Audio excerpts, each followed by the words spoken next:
I would ask Dinesh to point out to us where and when did Stalin ever kill in the name of atheism. Stalin was seminary educated, by the way. In fact, he tolerated the church. He was more concerned about the political implications of the church. His atheism was more of a political thing than philosophical. And yet, Christians like Hitler was a Christian. He was a member of the church. And Dinesh is flat out wrong to include the Nazi regime along with atheism. That's just a flat out lie and misrepresentation of history. They wore goat mitoons on their belt buckles. They were Lutherans and they were Catholics and they were members of the church. They were not an atheistic regime. They were pro-Christian. In fact, Hitler even said, the work that Jesus started in exterminating the Jews, Hitler, I'm going to finish that. He was on a religious crusade. He was a horrible Christian, just like Stalin was a horrible atheist.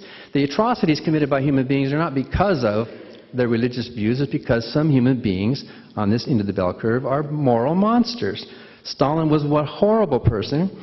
And it is a disservice to atheists to try to lump us with somebody like Hitler. That's in Mein Kampf, I think it is, yeah. No, it isn't. Where is it then? I remember him saying Well, I'll that. tell you where it is, and it's actually not what you said. In the 1930s, Hitler was trying to win the support of the churches. Wait a minute, you're asking me a question. But you didn't know the answer. But I know that he said that. Well, the quote does not mention Jesus. The quote is, Hitler was trying to win the support of the churches by saying that, quote, he's doing the Lord's work. He didn't mention Jesus, and what he meant by this is he had invented a Nazi Christ who, instead of being crucified by the Jews, was a great Jew killer.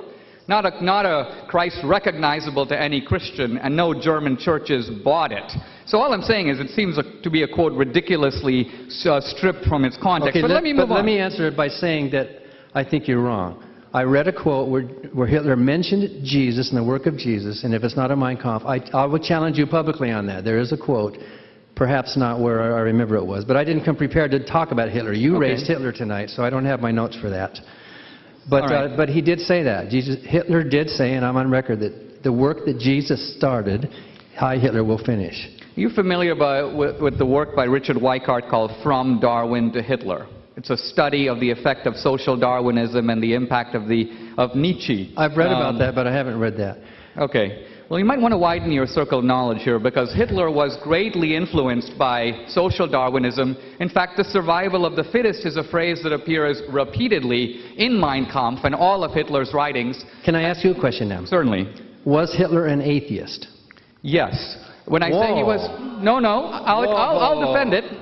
Hitler was, you could call him, a pagan. And but what was he did he believe in God? No. Hitler did not believe in God? No. Hitler revived what he called the ancient Teutonic myths. Now here's the point. In ancient Germany, just as in ancient Greece, people believed that Apollo and Poseidon were real. They believed that there was a Mount Olympus where these gods lived. But it is a complete idiocy to believe that people in the 20th century, including Adolf Hitler, believed in those gods in the same way that the ancient Norsemen or Germans did. For Hitler, these were pagan ideas that were emotionally powerful that he used against Christianity. So, the truth of it is, yes, he was not a theist in any ordinary sense of the term.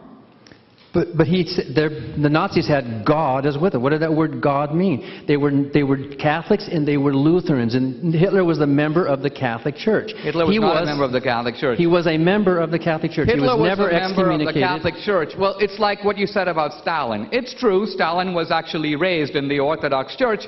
But look, come on. Stalin rejected those beliefs in his childhood. He became a radical, tyrannical Marxist. And you said he didn't do anything in the name of ideology or atheism. All you have to do is crack open the collected works of Karl Marx. It's very clear that the atheism isn't incidental. It's a central part of the communist scheme. Marx says that religion is the opiate, or the opium of the masses. It blinds you to social injustice, and you've got to get rid of it to create the new man and the new utopia, freed from the shackles of traditional religion. So there it is. It's right in Stalin's Bible, which is to say Karl Marx. And if you want Christians to take responsibility for the bad things done in the name of Christianity, why don't you take some responsibility for the bad things done in the name of atheism? I do. Let me tell you something. I can't apologize for Soviet communism, of course, but since Stalin was a human being, like I'm a human being, I apologize as a human being for that horrible human thing he did. He was a horrible atheist. But will you produce a quote from me where Stalin himself said, I am doing this in the name of atheism to convert people to atheists, to destroy the church. In fact, he had a concordat with the church. He was in favor of religious liberty. He was opposed to the political influence of the church, not the spiritual influence. And please provide for me a quote where, unlike for Christianity, where Hitler credited Jesus and where the Inquisition credited the God, give me a quote from Hitler where he did it in the name of atheism, for atheism, not simply just as a bad guy. Well, I'm not saying he did it as a bad guy. He was a bad guy. I think that in tracing historical influence, like what are the things that motivated Stalin? Stalin didn't write a book. He didn't write a Mein Kampf. You're not going to find a quote from Stalin. He usually spoke with the bludgeon. But it's hard to deny that Soviet communism came out of ideological Marxism through Lenin to Stalin, who was Lenin's chief deputy. Let me move on, if I may, so we can cover some more territory. But for the record, it is true that there is no God. So that's, I mean, it wasn't motivating them. Well, you can't the fact that there's no God is just a fact of people like Marx.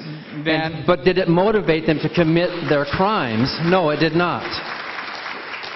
How can you be motivated if I were to say that socialism has had a bad economic impact, we're tracing the social effect of an ideology. Whether or not socialism is true is a little beside the point. So to simply rally your supporters, the so-called rational people, by saying there's no God, we're trying to figure out if belief in God or unbelief have led to greater massacres. You make the ridiculous point, I think, that there's no difference between a guy who shoots one man and Hitler for killing 6 million Jews. I didn't say that. You did. You said no, I did not. You said the number of people doesn't matter. Did you say that? I said regarding the scope of a moral atrocity. Right. Suppose there's your neighboring tribe has 5 million people in it, and you completely wipe them out. Every single one, right?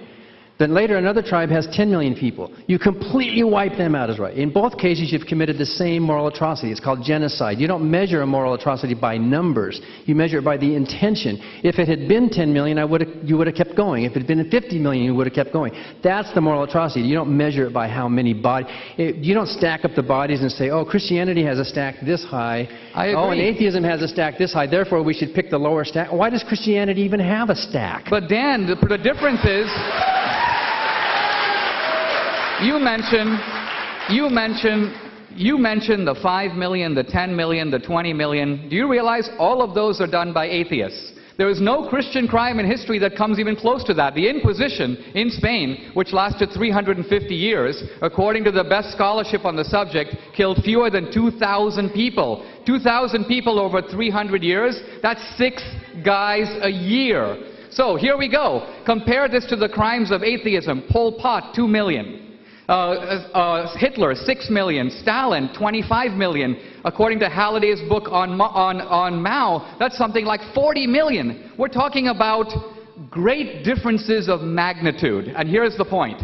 Earlier, Dan mentioned Norway, and you could go on and mention France and Germany. But remember that Europe is still a society drenched in Christian education, Christian culture. Even Richard Dawkins said, I am culturally a Christian. If you really want to see atheism, you can't go to Christian cultures where people still say, I believe in God or spirituality, but I don't like the church. If you want real atheism, you've got to go to societies that have made a systematic effort to extirpate God, remove religious institutions, and create the truly secular society. We have a number of those experiments in the 20th century, and they are the worst experience that history has ever produced. Well, then let me ask.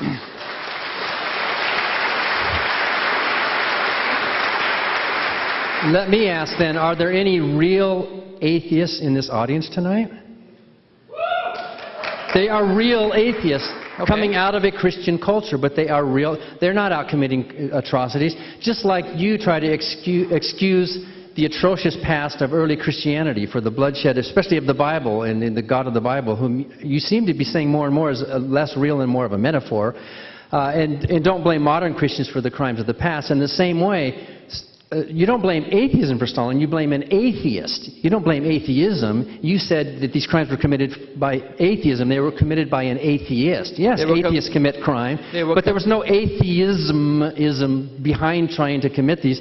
This was just a tyrannical, bloodthirsty dictator who wanted power. It wasn't because he was trying to convert people to atheism. Yes, he was. But in Christianity, no. In Christianity, the atrocities were done in order. The missions, these bittersweet, ugly, beautiful missions in California that you go up the coast, were built by slave labor because of the Catholic Church wanting to convert. There was a genocide, it was a killing, it was an enslavement, it was a demeaningness, it was a robbing, it was a horrible act done by Christians for Christianity in order to convert to Christianity. That's a direct connection between your faith and a moral atrocity. All right. Well, atheism doesn't make any claims like that. It's simply the absence of a belief. Well, first of all, if there was...